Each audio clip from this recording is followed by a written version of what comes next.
Hello, good evening, everyone. Greetings to you all, wherever you are. Good afternoon and good morning. Welcome to Connect Africa. So, I myself here in Mahlet Ayele and Kwame Gonza, our analyst here at Connect Africa. We are here today on the topic of the Ukraine-Russia war. Some of us took it for granted. It seems forever since this war started, 2 years and a half. So we are going to talk about that, and of course, as an African platform, the implications for Africa will be the center of the discussion. Kwame, it has been a while. I know that I have been off, and Kwame was here alone. How are you? And welcome. Thank you very much, Mahlet. It has indeed been a while. Even since we last presented, I think it's been quite a couple of days since we last posted our videos. It's been quite about 3 days, but we are back. Nevertheless, we are back. And we just want to thank all the people who have been watching and supporting the platform. You know, that is very, very important that you keep supporting us. We really appreciate that. Mm. All right, then. So let's go. So the Ukraine-Russia war, it has been what? It started, I think, February 2022. Now it's 2 years and a half, if I am not mistaken. Now, so much money has been poured from the West to Ukraine, and Russia on its side has, of course, also allocated billions of dollars. I think, according to the reports that came out exactly when it was 2 years, which was February 2020, this year, it was about 211 billions of dollars from Russia's side. But from the West, the funders are a lot. And I don't know if we have the exact amount, but that's why we are here. So before we go now and talk about the implications for Africa, it's good really to get the background of this. We know that a lot of people know about it, but nevertheless, it's good if you can tell us how much money has been spent on this war, especially from what West poured to Ukraine, and of course the reason behind it, and why so much money into this. What do they have in this Ukraine Russia war? So yeah. Thank you very much, Mahlet, and thank you to our viewers. So we talk about this as we have repeatedly mentioned, because as Africans, we have to pay attention to what is going on across the world because it affects us. If you remember that Ukraine in the past has been used to claim that Africa is hungry, therefore Africa needs Ukraine's grain. But in one of the analyses which we did here, we saw that really Africa does not really need Ukraine's grain, which is coming, the food which is coming from Ukraine, because the United States was using that as an excuse, especially the whole West. And yet they are the ones who were taking this food to Europe. Majority of the food was going to Europe, but they were claiming that the food is coming to Africa. Another was going to Turkey. Europe and Turkey, they are the ones who were taking this food. And yet the claim was that the food was going to Africa. And therefore the war, Russia should stop, unblock the ports so that the food can go to Africa. But what we realize is that, 90% of the food, or actually about 95% of the food, was going to Europe and Turkey. Now, why am I bringing this up? I'm bringing this up because it is very important as Africans to pay attention to what is going on across the world. Many times when as Africans we speak about the geopolitical events that are happening across the world, some of course our brothers and our sisters, they don't understand why we do, and they say we should concentrate on the African continent. Yet many of these events that are happening across the world are affecting us, and they are talking about us, and they are using us in many cases, like what we are seeing when it came to the issue of food. The claim that Africa needs Ukraine's food, this claim, which was of course false. So if we were not paying attention, or if we are not paying attention, then somebody's going to speak for us instead of us speaking for ourselves. And of course, that is the purpose of Connect Africa being here, is to put a voice, to put out the African voice, and to add our voice as Africans, which is extremely important. Now, the Ukraine war, of course, we have seen how it started. Many people, of course, know how it started, and some of the prominent, analysts have commented on it. People like John Mashaima, and of course, the West has attempted to say that the war started because of Russia's aggression. But real analysts like John Mashaima, who is actually from the United States, has pointed out that the war did not start because of, it's not Russia who started the war, but the war rather started way back in 1989, when the United States and NATO started moving towards Russia, close to Russia's border. For those who were around in the 1960s, remember that the United States, when the Soviet Union in the 1960s took missiles and put them at, in Cuba. Cuba is a sovereign country, it's not an extension of the United States. But the United States acted in a certain way, which suggested that these missiles were almost on the United States territories, of course, which was very unfortunate. But today we are seeing the same United States, behaving since 1989, after the fall of the Soviet Union, the disintegration of the Soviet Union. We have seen that the United States has been moving its military, close to the countries which are former Soviet states. These countries are almost, part of Russia, all right, even though they became independent states. But someone could say that the way the United States cannot accept anyone to put military weapons, dangerous military weapons like nuclear weapons, in either Canada or Mexico or Cuba, it is in the same way in which the United States, in the same way in which Russia will not accept anyone to put weapons close to its borders in Ukraine. So, real analysts, this is what they have seen. They have made this comparison. Yet, of course, the West continues to push this false narrative that it was Russia who started the war. And yet the war, we know that it started way back in 1989 with the collapse of the Soviet Union. Now, this propaganda by the United States and the West, of course, has been followed by huge amounts of money that have been poured into Ukraine, that have been pumped into Ukraine.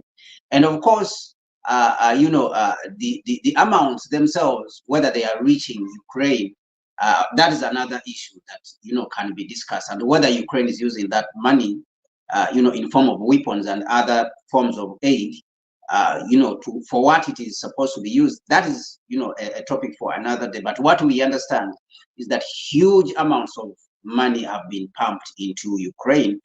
If you look at the figures, the United States alone has pumped more than $120 billion, in this adventure. When we go to Europe, itself, with the leadership of Germany is the one who is leading, and France and Britain, they have pumped more than $90 billion, right? The United States has pumped on the other side more than $120 billion in this particular war. And Europe has pumped in, together with Britain, they have pumped in more than $90 billion. So this tells you that there's something at stake. Why are these people so committed to pumping all this kind of money in this war? There's really something at stake that is hidden, which they are not telling the rest of the world. Now, when we compare these to the commitments, the United States commitments to the U.S. Africa Summit, you remember that we had a U.S. Africa Summit in 2022. The United States committed only $55 billion, to the relationship, its relationship with Africa. And yet, we were hearing Joe Biden saying that they are all in on Africa. We are all in on Africa. But for 3 years, for a period of 3 years, they committed $55 billion. So this then, when you compare it to what they are pouring, to how much they are pumping into Ukraine, within 1 month, previously they pumped, the Congress passed more than $60 billion, right? So it tells you that there is something at stake, when you compare to how much commitment they have to peace vis-a-vis how much commitment they have, towards war. Because when you invest in Africa, you are investing and you are expecting return. If you say, let's put up some industries, let's put up some reasonable infrastructure in the African continent, let us invest in some infrastructure. Maybe let us dedicate something like $500 billion in Africa. This is not done. They are bringing 55 billion for 3 years, right? And even this money, of course, itself, when you break it down, is not coming to African enterprises. It's not for maybe some reasonable infrastructure that are going to spur growth on the African continent. So when you go back to Ukraine, again, you see that, of course, they are pumped in this, and it's for a reason. And some of those reasons which I could give, of course, is the fact that the US has been experiencing rapid decline, and the general West, all right? That is one of the reasons that they have been, experiencing a lot of decline. And they see this war with, Russia. Of course, it's majorly the West which is fighting it using Ukrainian bodies. They see this as a civilization war, that if they don't win this war, it will be an official announcement. Of course, we have seen the United States losing wars, in Vietnam. We have seen it losing wars in Afghanistan and running out, Iraq and all these places. Recently, of course, we saw it running out, with their planes from, from Afghanistan after being defeated by, common people, farmers, just farmers, Afghani farmers. But this in itself, they are committing themselves to this war simply because if they are, defeated, and Russia pushes back and wins and says you are not allowed to bring these weapons close to my border, it will announce, the decline of the United States and the West in general. Because if you see, it's the United States which is more committed to this war, that it has pumped in more than, $120 billion. Some people have been even saying up to $160 billion. So it will announce that process. And when you announce the decline of the United States, it simply means you have announced the decline of the West. So it is a civilizational war.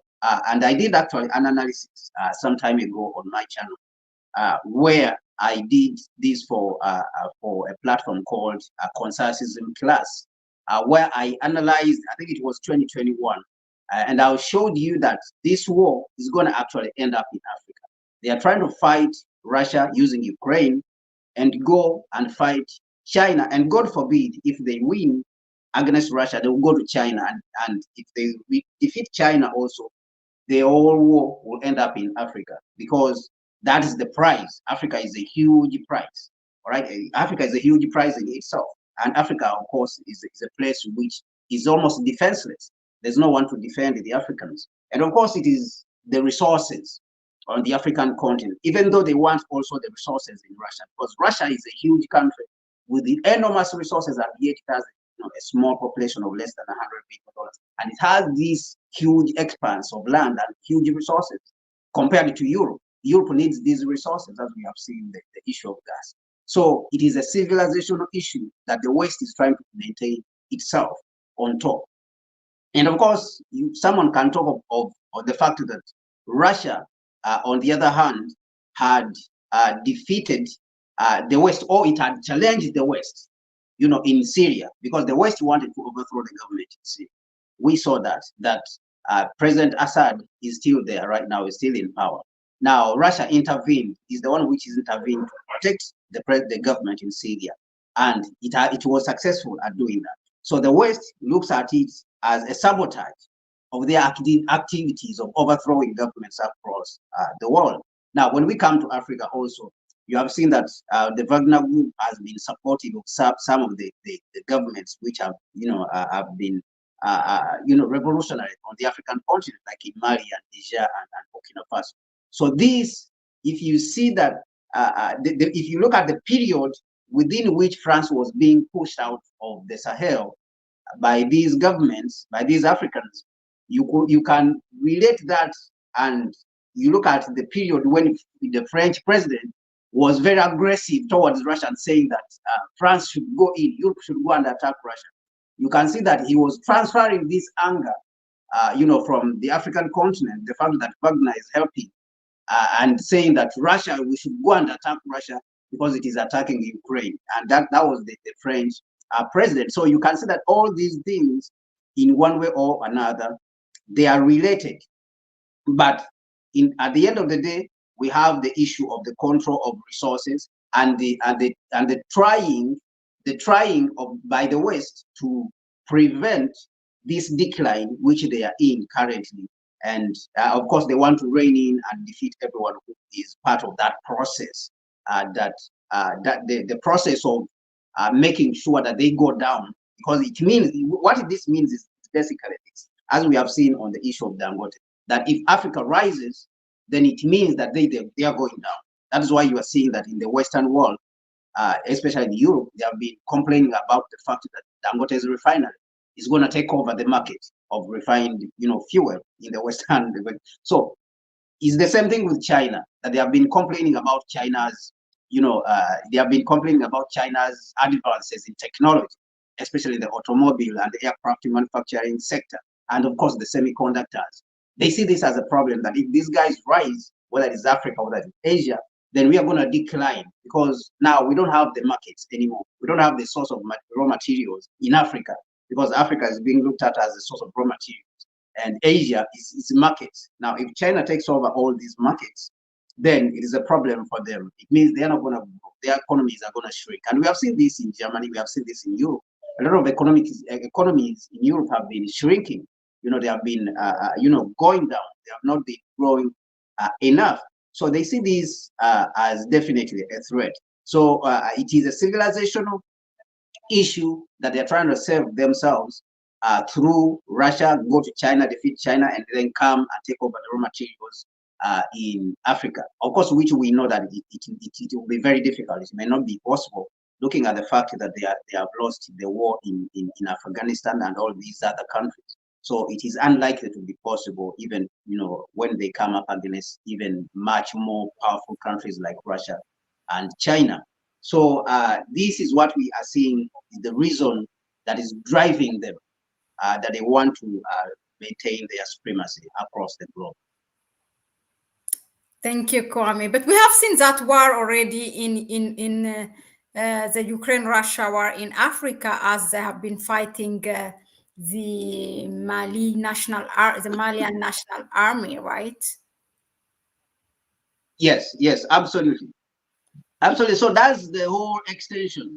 If you listen to Zelensky when these terrorists attacked the Malian troops in the Sahel, and of course together with Wagner, they killed some of the Wagner some of the Wagner mercenaries, the helpers who were helping the Malian government. Zelensky said that they are defeating Russia. Okay. Mm-hmm. But we know that Ukraine does not have the capacity alone. Ukraine does not have the capacity to send troops from Ukraine and send them to Africa, all right? Even to finance these terrorists. We know that. We know that at the United Nations, the Minister of Foreign Affairs, when he was giving a speech at the United Nations General Assembly, I think it was last year, he mentioned that France, both of them, Burkina Faso, Mali and Niger, they mentioned that the West, and led by France, they are the ones who are supporting the terrorists in the Sahel. Because they asked a question, especially Burkina Faso, the Minister of Foreign Affairs of Burkina Faso asked a question, how is it that these guys with the most advanced weapons in the world they cannot see, common, peasant terrorists within the Sahel. All this period, they have been there for, since 2011. Actually, of course, they are the ones who brought this chaos. So all these combined together, it shows you that the West has a hand in this, because in the first place, they brought this destabilization in the region with the removal of the government in Libya. Before the government in Libya was removed, we never had this destabilization in the Sahel and the West African region. So this, is an issue of accountability. But because they don't like accountability, then they think that the best way is to deny and then also to transfer the blame to somebody else. And of course, in this case, the person to transfer that blame to is Russia. And then, of course, to claim that it is terrorists, and then claim it is the Africans. Africans are working with Russians, and they are bringing terrorism to the African continent.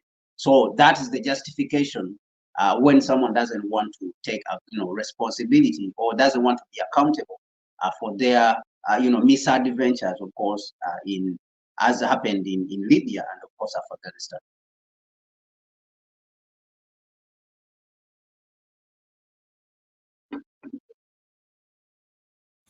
All right, thank you, Kwame. Yeah, just to add some points from the comment section. Beside the number or the figures that you have mentioned, Child of God said that also they have spent billions of dollars on weapons as well. And so I don't know if the figure that you have told us including everything, or if it's just Yeah, so that figure includes, of course, the weapons, and of course, Secretary Blinken came out in broad daylight during I think it was during the NATO summit, which happened. I think it was in Washington. I don't know whether it was in Washington or New York. Came out to mention that the money that is being spent on the weapons, of course, is going to go to the United States weapons manufacturers, manufacture those weapons for Ukraine, and it's going to create jobs. Okay, it's going to create jobs for the American people.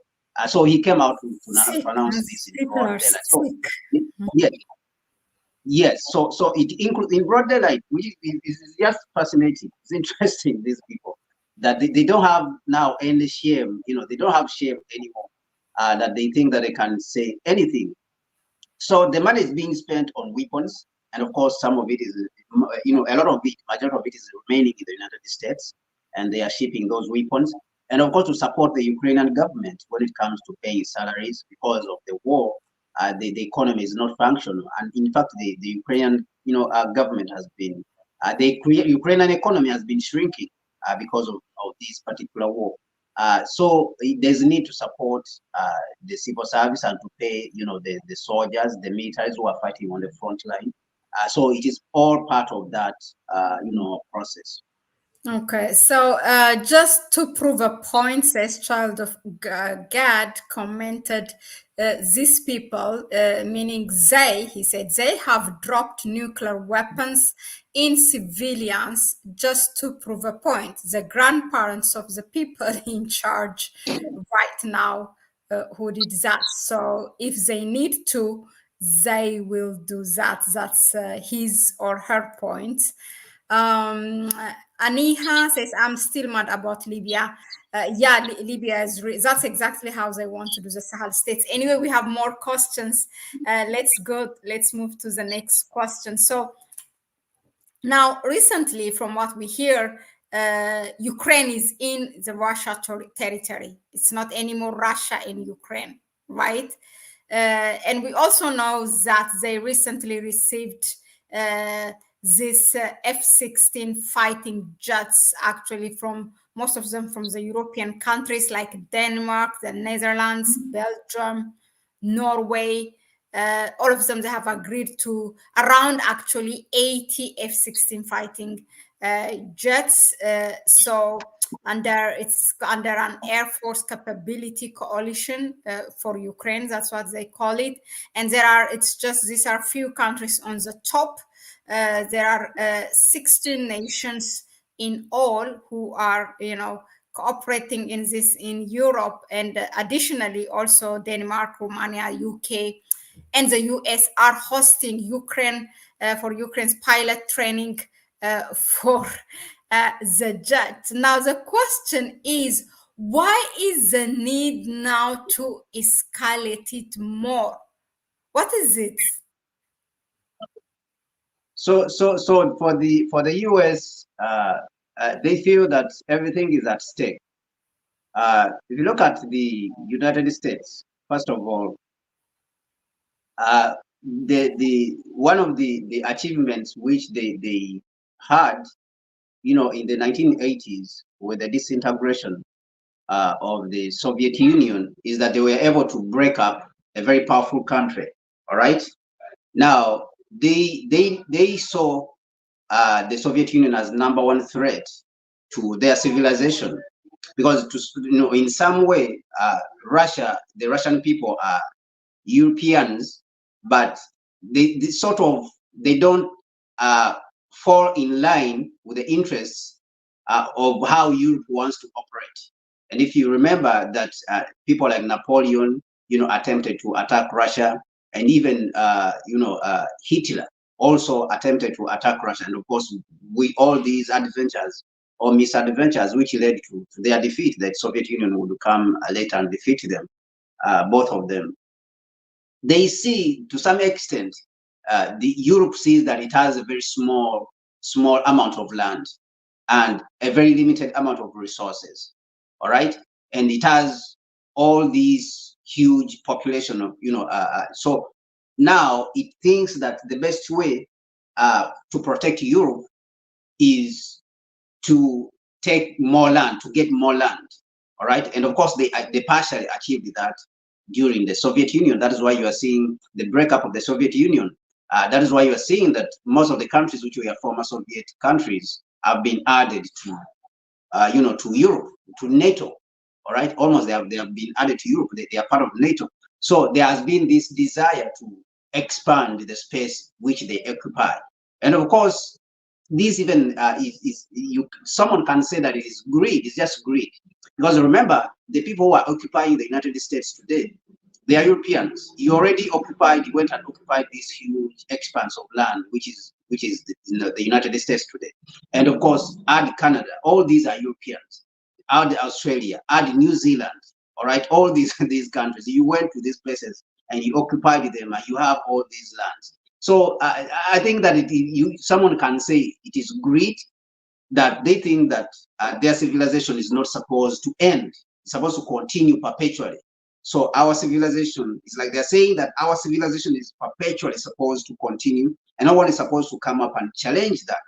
All right. So this escalation, one can say that with Ukraine going inside Russia in Kursk, is like they are saying they are preparing themselves. If you remember, during our analysis on the events of the NATO summit, which happened recently, I think it's the 75th anniversary of NATO, which happened in Washington. We mentioned during that period, actually, even before Ukraine went in, that it looks like with this rhetoric of smearing Russia, because they had said during that period that Russia had attacked an hospital. All right. And in our analysis, we said it looks like the US and Europe, they are looking to escalate this war and take it inside Russia. That is what our analysis was. Now, with Ukraine going inside, it looks like the United States and Europe are getting ready to go inside and fight within Russia and attack Russia. And we have seen this with the infrastructure. Russian infrastructure has been attacked, refineries. They have attacked airports. And of course, the Ukrainians cannot do this without the help of the United States. United States is giving them intelligence, satellite, images, and selecting for them where to attack. So it looks like they are looking at escalating this war and taking it on with Russia, to fight it directly with Russia. Because when you look at people like Macron, who have said in the past that if Russia, attacks to a certain extent, France will enter the war. All right, we have already spoken about this. So now it is looking like they are provoking Russia, so that Russia may use a nuclear weapon, and then they will say, oh, the thing, Russia has escalated the war. We need to go in and help Ukraine. All right. So this is what I see that is sort of coming from their actions and what is currently happening. Of course, which is very dangerous because it puts the world in a very dangerous position. That these are nuclear powers, both the United States and Russia, that you are inviting the use of nuclear weapons. But it looks like the United States and Europe, they are willing to go to all extent, just like what they did to Japan, in the 1940s. In Nagasaki, they dropped a nuclear weapon just to prove something. They dropped I think about 2 nuclear weapons on Nagasaki and Hiroshima to prove a point that they are powerful and somebody should not play around with them.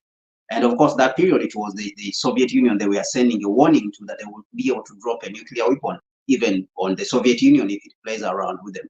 So they are willing to go to all extent to protect this civilization instead of cooperating. They are even willing to destroy the whole world. That is how it looks like, just to maintain their supremacy, on the global stage, on the international stage. Because now you are fighting against Russia, and almost they know that even China is on the other side. They are fighting Russia and China at the same time, and all these countries have nuclear weapons. And what I believe is that China, of course, will not let Russia be defeated. And recently, actually, a few days ago, the prime minister, the premier of China, was even in Russia to meet President Putin just recently. And I believe that it was because of this incursion by Ukraine into Russia, the fact that Ukraine has entered into Russia. So you can see that a lot is at stake. They think that a lot is at stake, that they must do everything.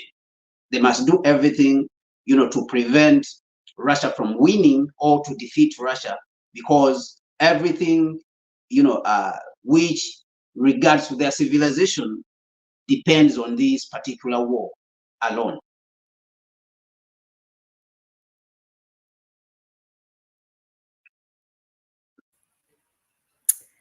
Well, now let's talk about Africa, its implication, whether Russia loses this war or wins this war.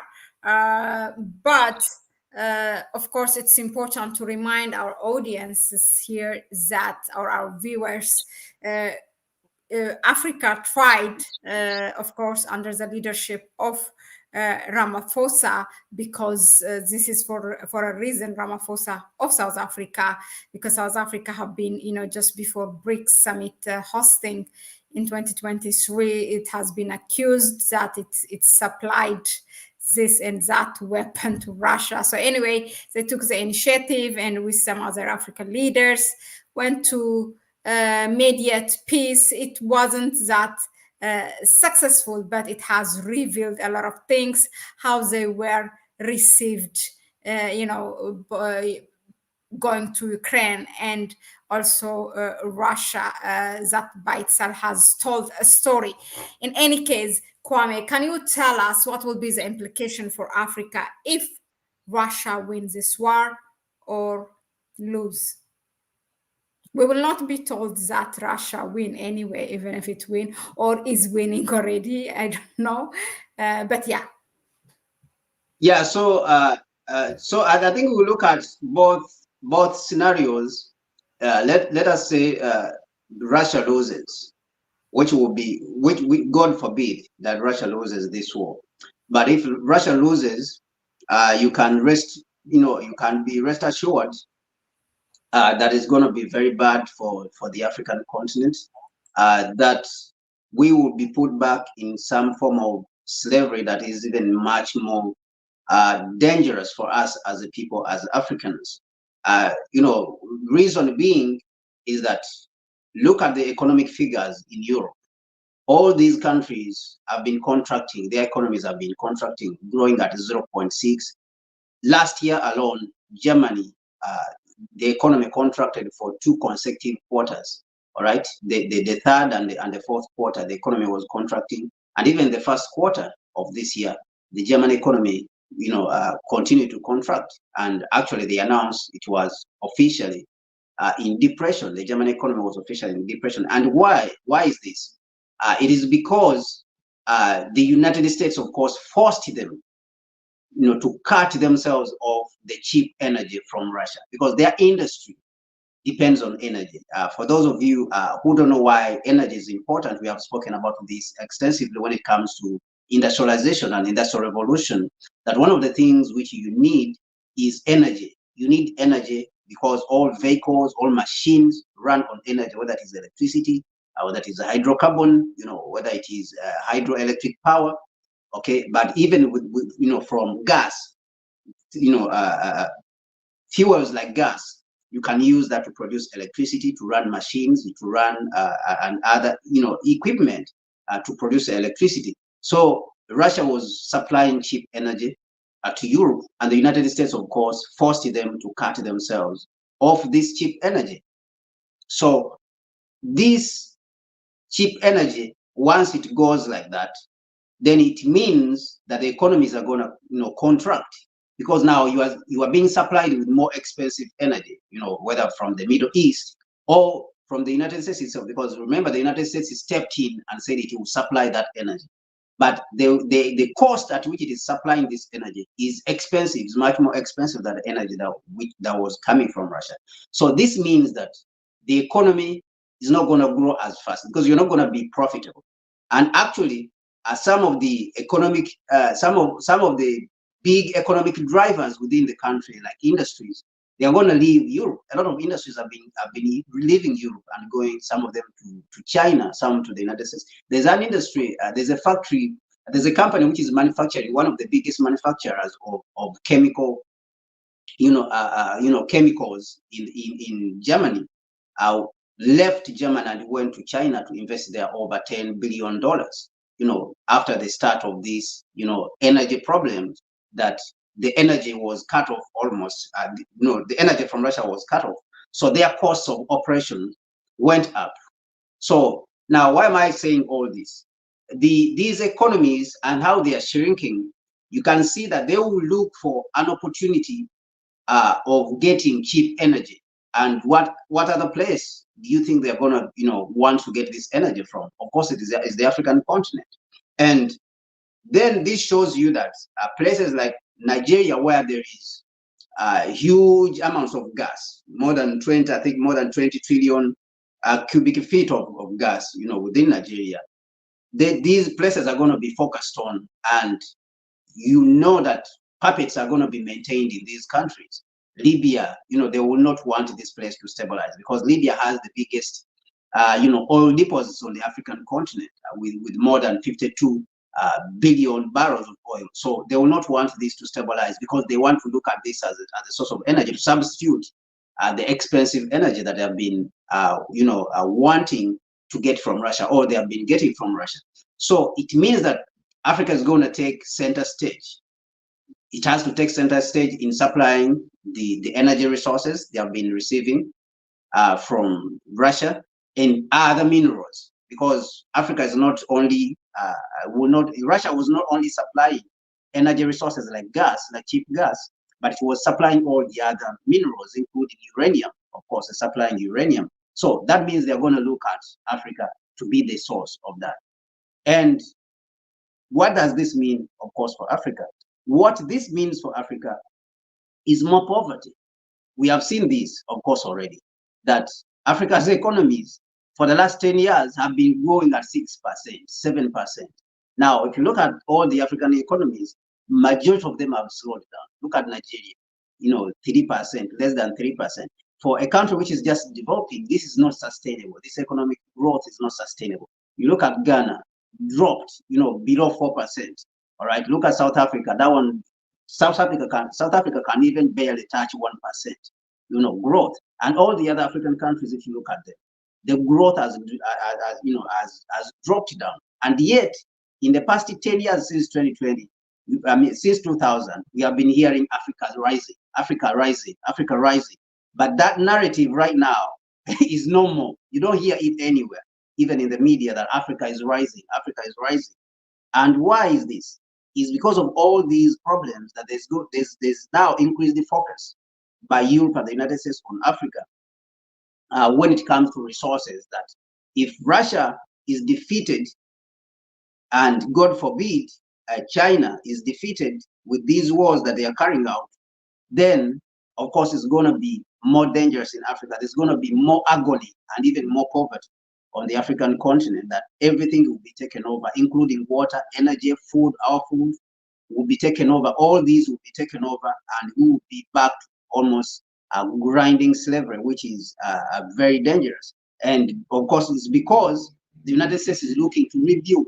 As we are seeing, Biden has been talking about make in America, made in America, build it back better.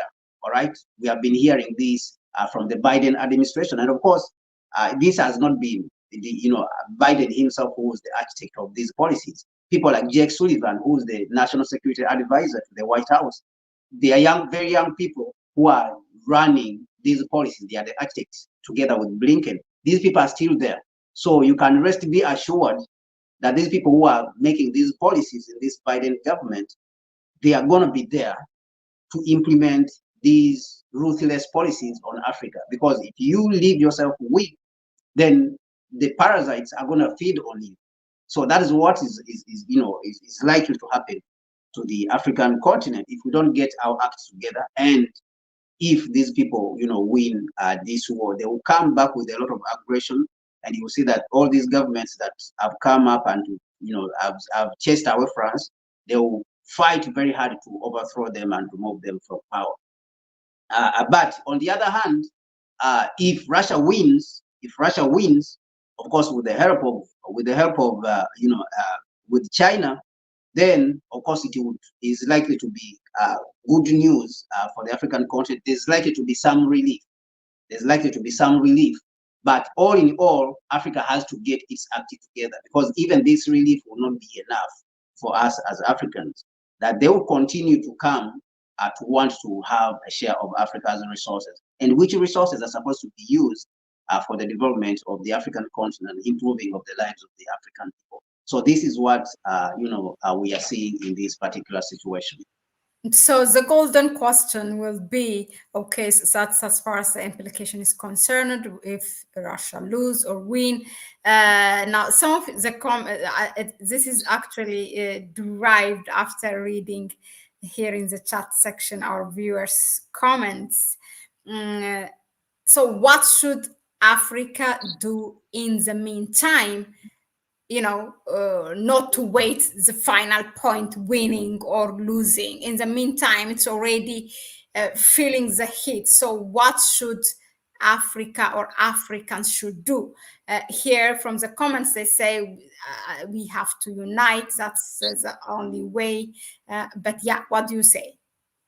Yeah, so definitely for the African continent, the ultimate solution is the unification of Africa into a single government. To be able to protect. We have seen that Africa. It took us so long, but yes. So we know that is the solution, right? We know that is the solution, but it's very difficult with the current breed of heads of state who are occupying the continent, who are occupying the positions of leadership on the African continent, to do that. Okay, so they have to get their act together. If they cannot do that, unify Africa into a single state, a single powerful government, then they have to find another way themselves to prevent this. All right. And this regionalism and what I would call, I think what is the right word to use, negligence, that they neglect their responsibilities. And by neglecting their responsibilities, I mean that you have a problem in the Democratic Republic of Congo. These people, they don't care to go out there and use all their energy to solve this problem. We have this instability in Sudan, and it takes people from outside the continent, like the Arabs, Saudi Arabia and all these guys, to intervene in the continent which belongs to us. So this shows you negligence. And of course, we have problems between Ethiopia and Somalia. The African heads of state, it has to take Turkey to come and intervene and put its nose in the affairs of the African people. And of course, we say the Arabs, we have seen the Europeans also putting their nose inside these affairs, and the United States claiming that they are providing solutions. Where are the African heads of state? Now, if this state of affairs, continues, then we are in a whole lot of trouble as Africans. Huge trouble. We're going to be in huge trouble. And not only Africans, but all people of African descent across the world are in a huge lot of trouble.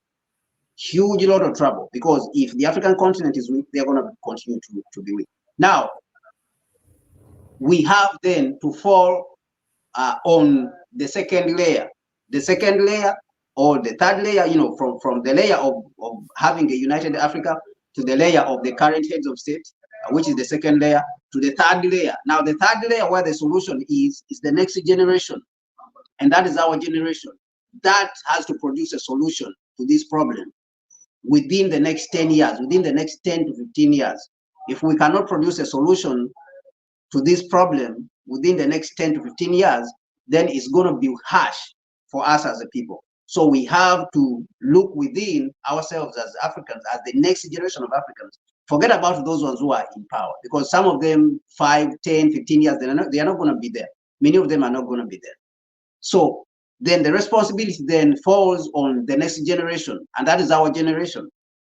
It has to find a solution to this problem, just like how the Nkrumahs and the George Padmores and all those guys, they came and provided a solution during their time. The Patrice Lumumbas, the Malcolm X's, they rose up and provided a solution to the problem of colonialism and Jim Crow, segregation in the United States, and apartheid in South Africa. Right? They provided a solution to this. They rose up. The young people in that generation, they rose up. They were elders, of course. Many of them who were cooperating with the system. And that is what we are seeing even today, that we have these many elders now. They are cooperating with the system. So a new generation which sees this continent differently and hopes that our continent should go in a different direction has to rise now and provide a solution. Because just like, Franz Fanon said, that every generation has to find its mission, must discover its mission and fulfill it or betray it. And the consequences of betraying your mission, we know it. We know that it's going to be agony for the next generations. Now, because the previous generations, did not, fulfill their mission towards the African continent, and that was the unification. That is the suffering we are going through today. That is the humiliation the African continent is going on, through today. So now, if our generation also fails to fulfill their mission, if we fail to understand that we are in a whole lot of trouble, looking at the geopolitical events that are happening across the globe, if we fail to realize that this is an advantage for us to put pressure on these neo-colonial representatives on the African continent, then we are going to put the next generation of Africans in a whole lot of trouble. That means our sons and daughters, and then the grandchildren, our children and grandchildren, are going to be in trouble, that they have also to find a way of fighting this problem. Because the generation after the independence generation, the generation which came after independence, the independence generation left, has betrayed its mission on the African continent. They have sought, to fulfill their own personal needs instead of working for the whole African continent. That is where we are seeing that we are in a whole lot of suffering right now. So our generation has now to take on the responsibility of finding the solution to this neo-colonial and imperialistic problem from the United States and, of course, Europe. And, of course, all the others, including the Arabs, because all these guys, they have interests on the African continent, including India, of course, and the Chinese to a certain extent.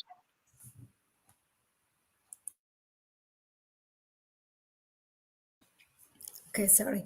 Yeah, thank you, Kwame, really, indeed, for that. And we are seeing here a lot of engagements here. Imhotep, I'm just doing this from bottom up. We can never unite. Colonizers, religion, divide Africans. Example, South Sudan, in North Sudan, Somalia, in Ethiopia, North Nigerians. Okay. They did not deal with the biggest issues, the middlemen. This is, the middlemen are our own people, right? Absolutely. Yeah. Yeah, as I say, always we have taken part in our own demise. Historically, that's what It tells us Africa must reject money or any contracts from America or their friends. They have no good.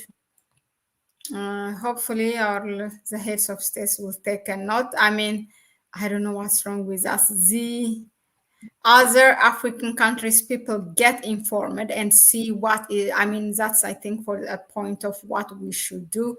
They take, they see from Ibrahim Traore and the Sahel states what they are doing.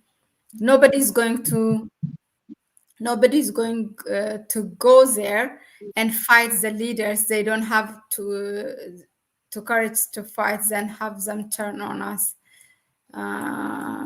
Yeah, I think that was it. If there is any question, please uh, drop it here. Child, okay, let me read. Gabriel Ikori. Hello, Gabriel. Welcome. He said they are fighting God, not Russia. They will never win. They think Russia is Libya, evil nation with a terrorist group called NATO. I support Russia with everything I have. Uh, and then the mark of the beast is coming because they are walking. Mamle, oh yes, the snakes are exports. Yeah, I mean, I think we all are on the same page. But this generation, the third generation, which you said, Kwame, as so things like, for example, the Gen Z of Kenya doing. That is like for the ordinary people. If we don't have revolutionary leaders like Captain Ibrahim Traore or Colonel Assimi Goita of Mali, then for the mass, for people like you and me, what to go out on the street, what do you do? Still, power is in these people, like the so-called heads of states or the middlemen who are compromising us, right? Yeah, so I think there's a lot of things we can do, and what we are doing here is part of that, is part of the contribution. But let us not forget that when you are in trouble, and you understand that the trouble you are in is the situation is urgent and is critical, then you use everything that you have within your reach. Let me take you back to 1791 to San Domingo, the current Haiti. Those guys did not have much. They did not have almost anything. Yet these guys they fought against France. So what these guys did actually, they used the stones, they used the fire, they used the machetes, which they used to use, pangas, which they used to use in farms for farming and cutting sugarcane. They used the horse, the tools, every tool which they had. So there's nothing that was left behind. All right. So everything which they could get their hand on, they used it to liberate themselves. And so that is what we also must do. We have the resources. I don't believe that we don't have the resources as Africans. So we have to mobilize against the existing system. All right. We have to educate each other. And of course, one of the things which we are doing here. And we have to mobilize against the existing system, because the system is going to put us in slavery, and our children and grandchildren, if we leave them to continue to be there and say, oh, they have the power, they have all the armies. Look, France had the armies, but these guys with stones, they defeated they defeated France. All right. And during the colonialism is the same thing. The colonial administrations like France and Britain, they had militaries all over this African continent. But how did these guys defeat them? So it's not that there's a process that is predetermined, but everyone has to know that we are engaged in a war. All right, we are in a war, and we are under attack, and therefore everyone has to participate. All of us have to play a part. Now you look for the part to play. You can write, you can speak. All right, you can take your money and contribute to the movements. There's Pan-African movements all over. All right, without complaining, because look, many people know how to complain and say, oh, the Pan-Africans, they hate my money and stuff like that.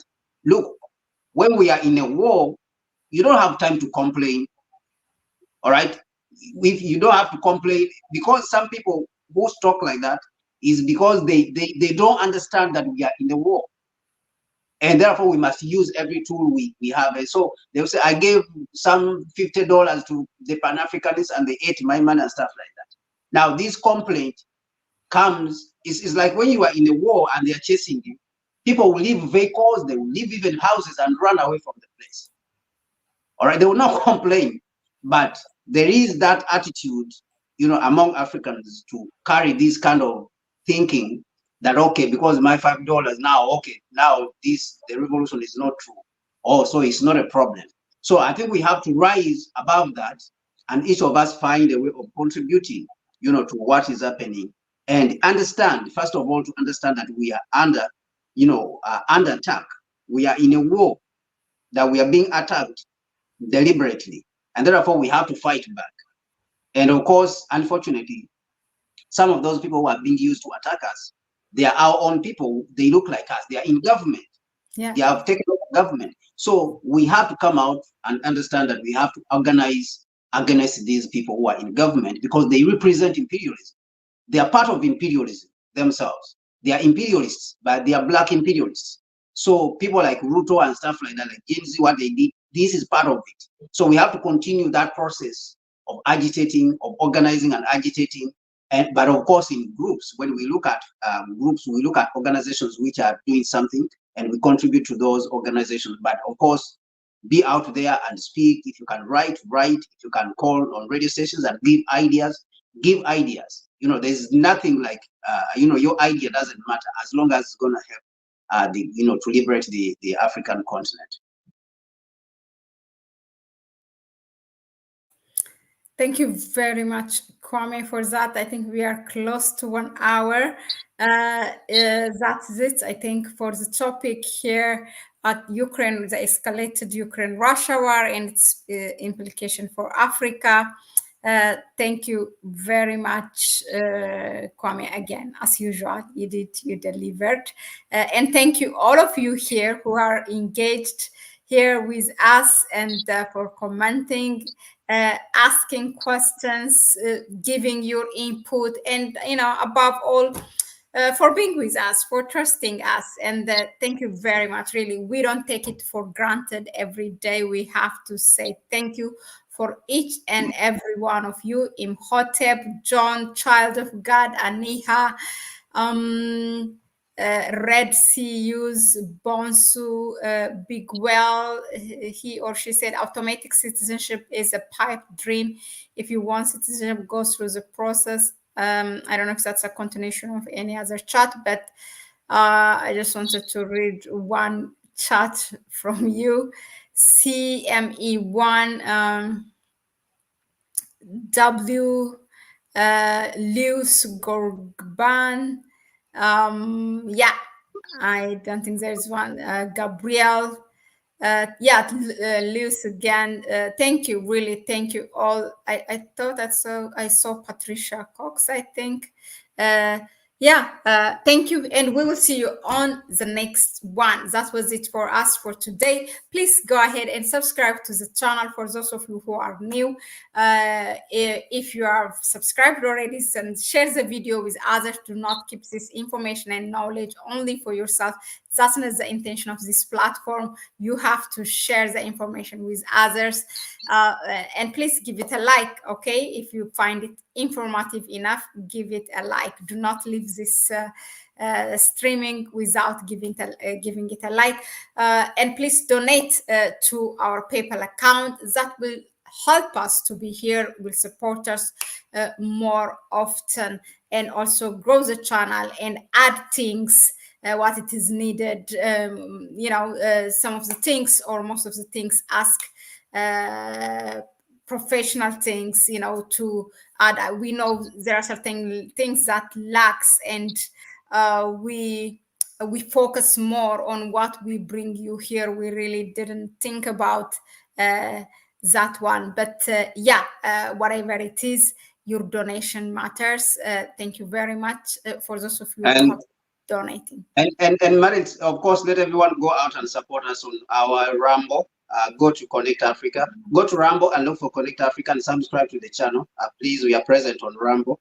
And we are very soon starting the broadcast. We just need about 2 people to start the broadcast. So we need 2 people to go out there on the Connect Africa Rambo platform and subscribe and follow the channel. That's all we need, and we'll start broadcasting also to Rambo to have an alternative. So you never know what happens with these platforms because they don't belong to us. So they may hijack us and blacklist us. So because we are talking about things that are for liberating the African continent and the African people, so they may blacklist us. You want to have a plan B so that you can always find us on Rambo. So go out there, support us on Rambo, and subscribe to the to Connect Africa on Rambo. Thank you so much. Oh, okay. I just see this John Scott. John Scott commenting Ukraine will prevail. Well, we don't have a problem any of those countries prevailing. We just don't want a problem in our continent. That's what matters for us. Uh, but yeah, okay. So thank you again, and we will see you again tomorrow.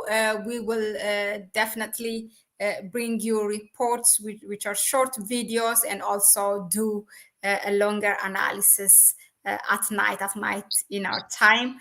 So yeah, bye. Ciao.